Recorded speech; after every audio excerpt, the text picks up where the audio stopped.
कामा के पियर माटे कहाँ के कोदा हले हो कहाँ के को दाला कामा के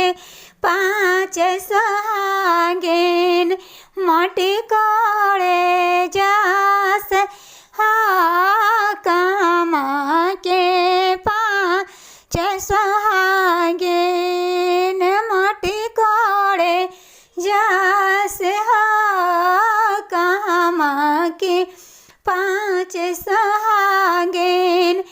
माटी कोड़े जास हा मिथिला के पियर माटी मिथिला के कोदार हो मिथिला के कोदार हो मिथिला के पाँच सुहागिन माटी कोड़े जास मिथिला के पाँच सुहागिन माटी कोड़े जास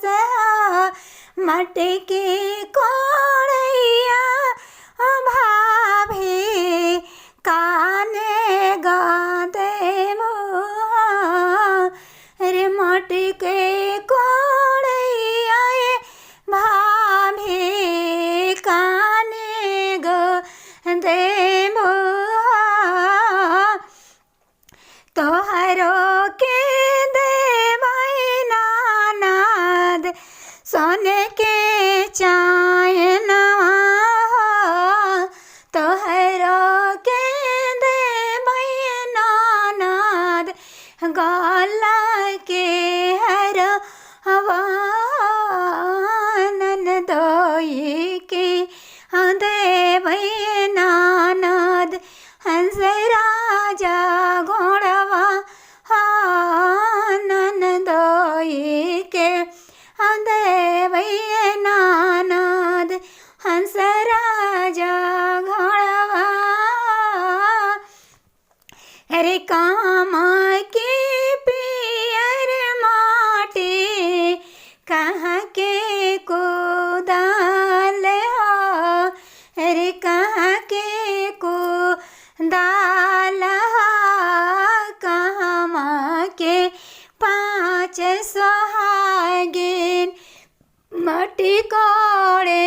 जास कामा के पाँच सुहागिन माटी कोड़े जास